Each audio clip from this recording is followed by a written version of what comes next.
मैं फिर से आपके पास आता हूं, लेकिन एक चीज जो मुझे लगा, एकदम से सुर तो बदले हैं। एक तरफ धारीवाल जी भी अब ये कह रहे हैं कि भाई मेरे घर पे भी, हालांकि उन्होंने सब टेंट टेंट लगा के चाक चौबंद बंदोबस्त किया था, खाना ना सब खिलाया था, 100 लोगों को खाना खिलाना, लेकिन उनका कहना है लोग ऐसे ही आ गए और मुझे तो पता भी नहीं था। अशोक गहलोत साहब भी कह रहे हैं कि मुझे भी नहीं पता था। खैर ये सब अलग बात है।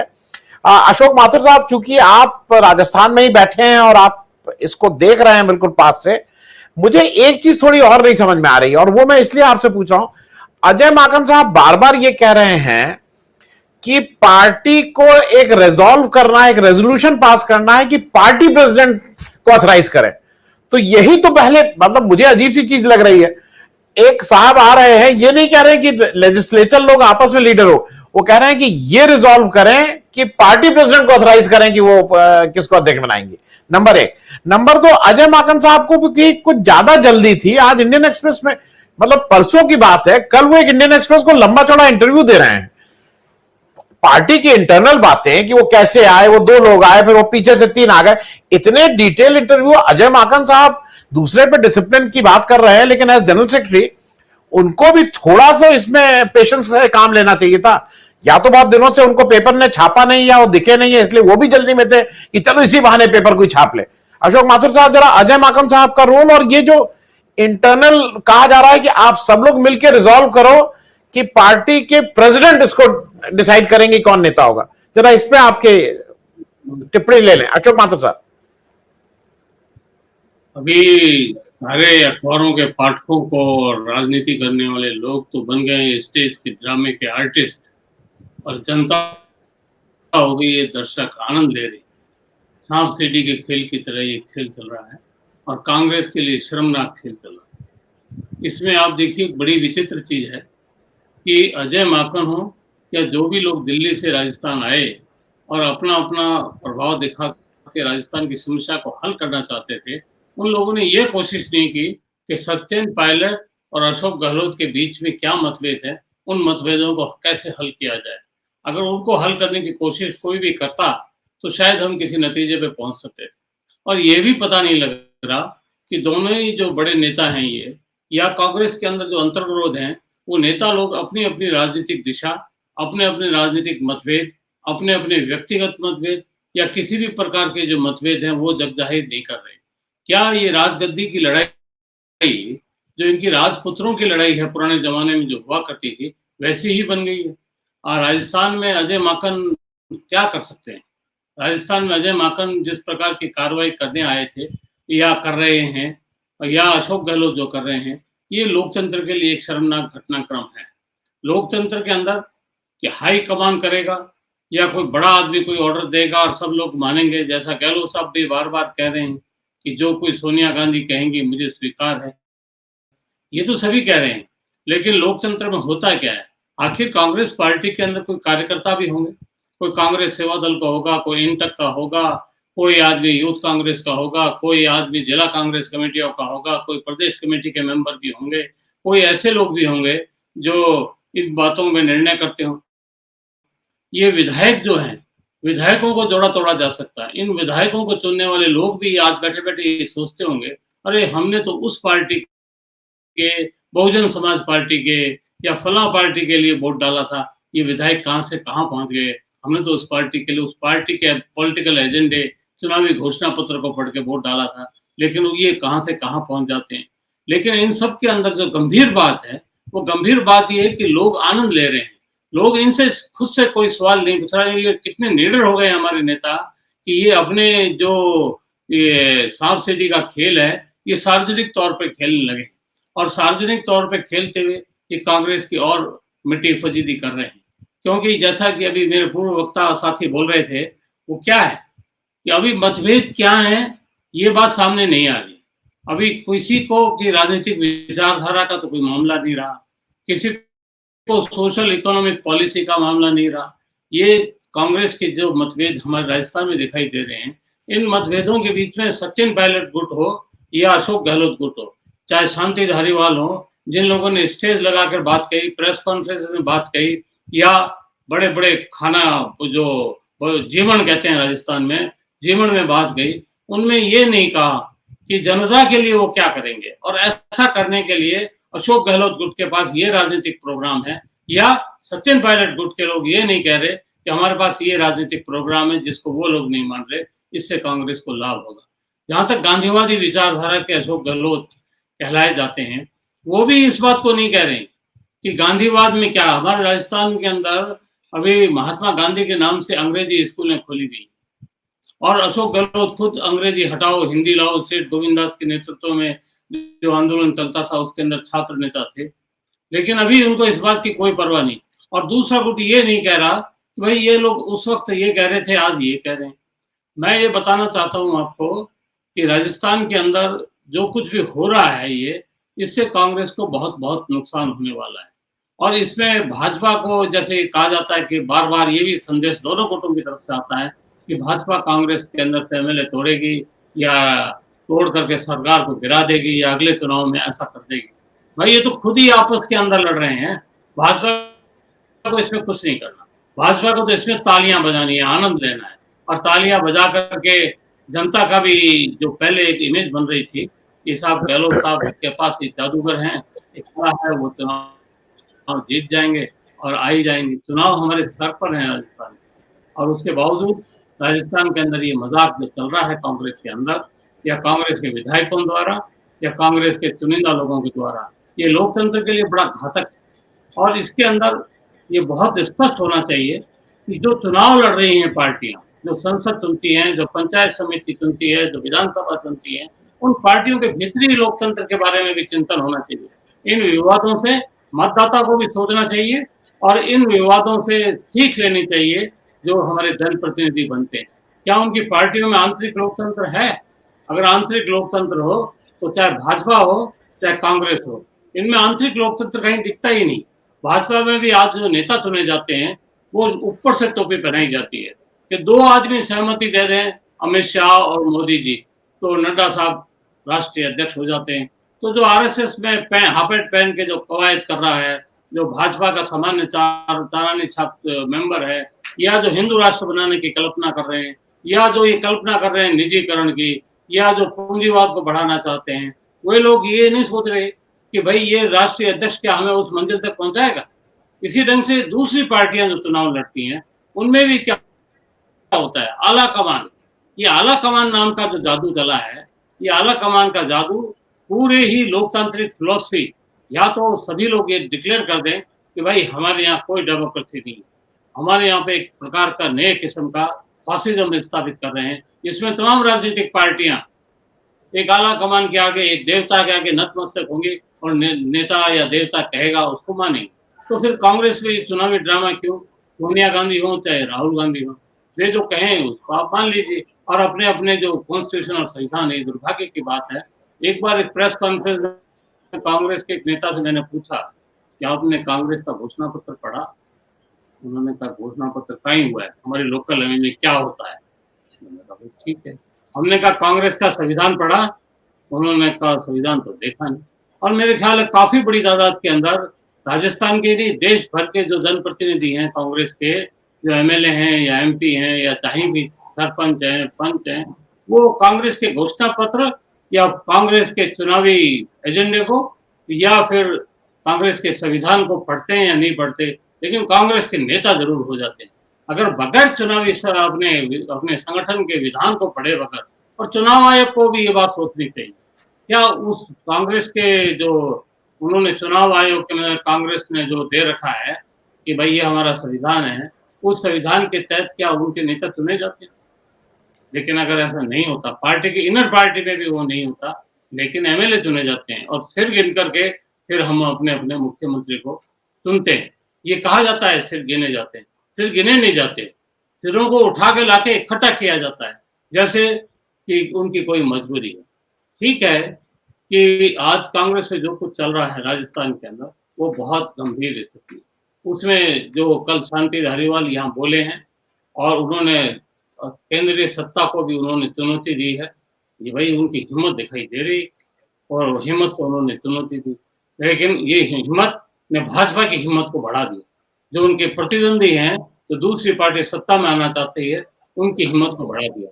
भाजपा वाले एक सिनेमा के दीर्घा के अंदर बैठे हुए एक कुर्सी पे बैठ करके आनंद ले रहे हैं और ये पहलवान लड़ रहे हैं और इनकी लड़ाई का कोई समाधान इसलिए नहीं है।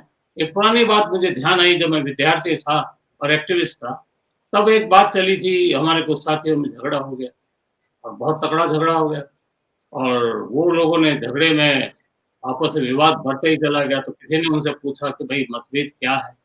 तो पूछा गया क्या मार्क्सवाद में आपको विश्वास नहीं? तो उन्होंने कहा विश्वास है। उन्होंने कहा कि भाई अपने संगठन के संविधान में विश्वास नहीं, उन्होंने कहा विश्वास है।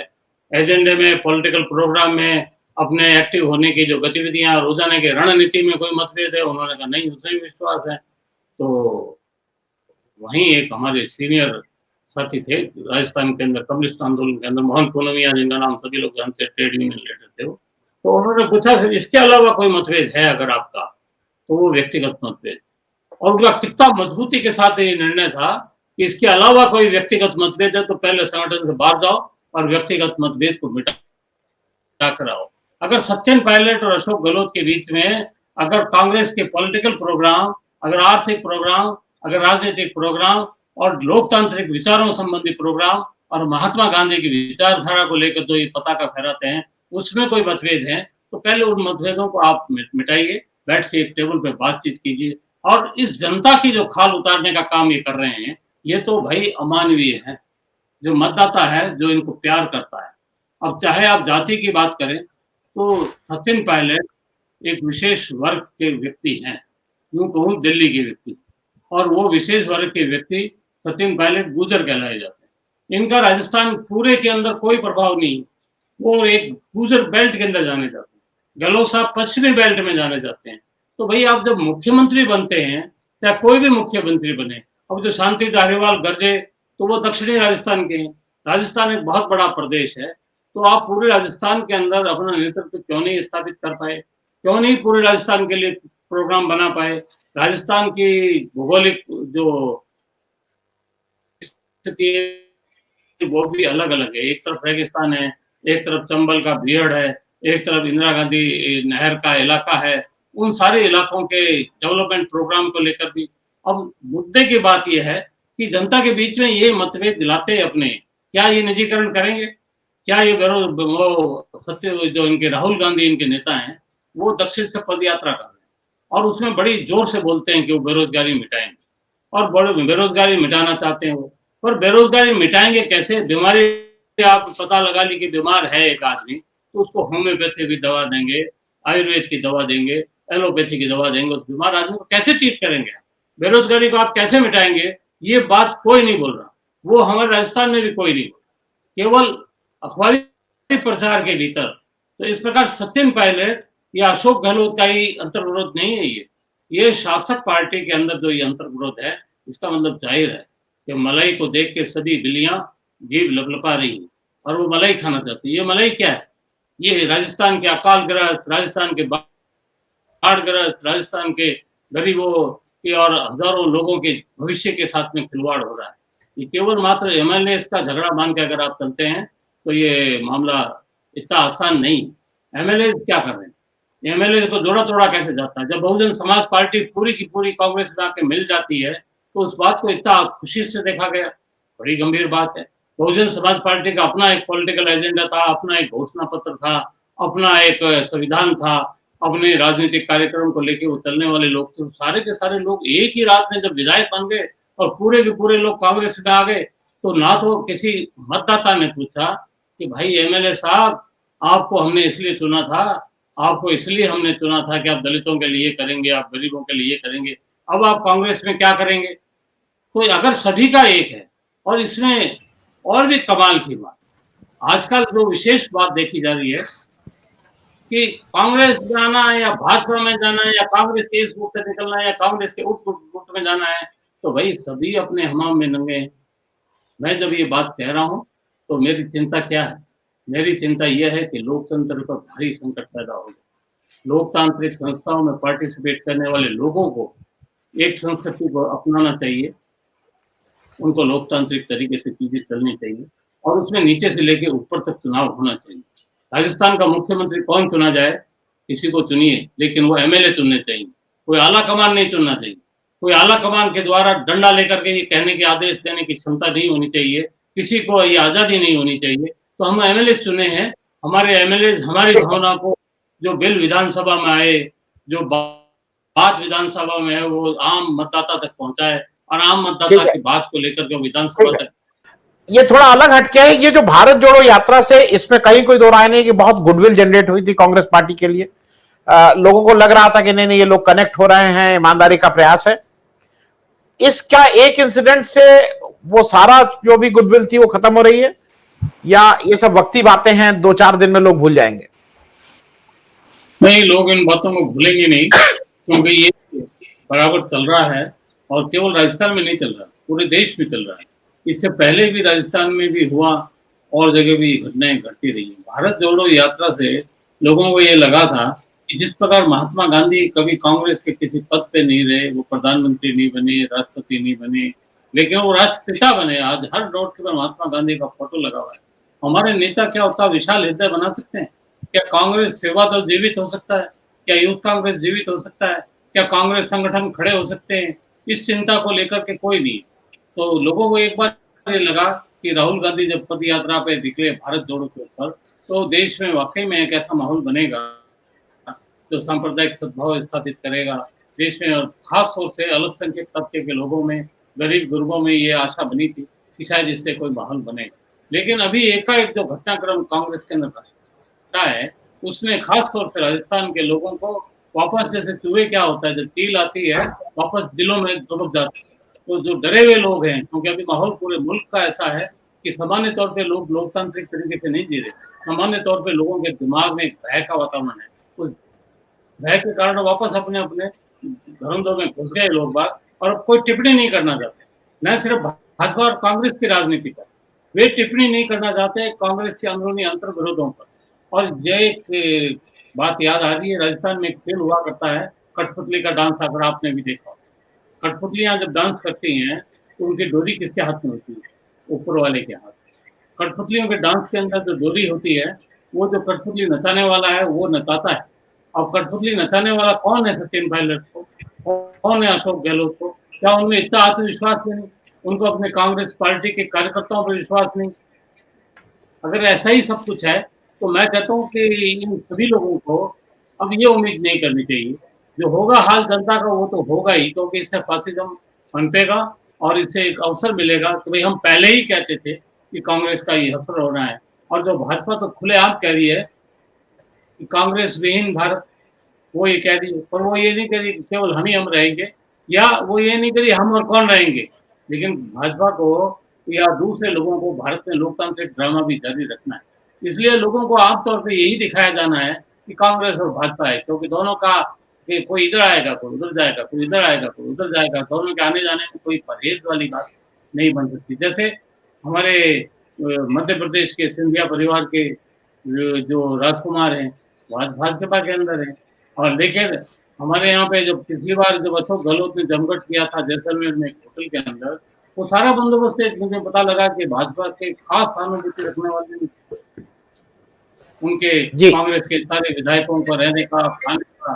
तो इस प्रकार की जो हालात हैं, इन हालातों को कैसे बदला जाएगा, ये तो जनता को ही तय करना पड़ेगा। खास तौर से जो चुनाव की राजनीति में विश्वास करते हैं, उन लोगों को ये सोचना पड़ेगा कि लोकतंत्र जीवित रहेगा या नहीं, संविधान, राष्ट्र का संविधान भी रहेगा या नहीं, या पार्टियों का अंदरूनी संविधान की पालना ये लोग करेंगे या नहीं। उन संविधानों को कांग्रेस पार्टी का मेंबर बनने वाला, भाजपा पार्टी का मेंबर बनने वाला, इन पार्टियों में जाने वाले लोग कम से कम अपने अपने संगठनों के संविधानों को पढ़ें, उसके असूलों को पढ़ें, उसके कार्यक्रमों को पढ़ें, तभी बच सकता। नहीं तो ये कठपुतली का डांस चलता रहेगा और इससे समाज का, देश का सोशल इकोनॉमिक कंडीशंस पर बहुत बुरा असर पड़ने वाला है।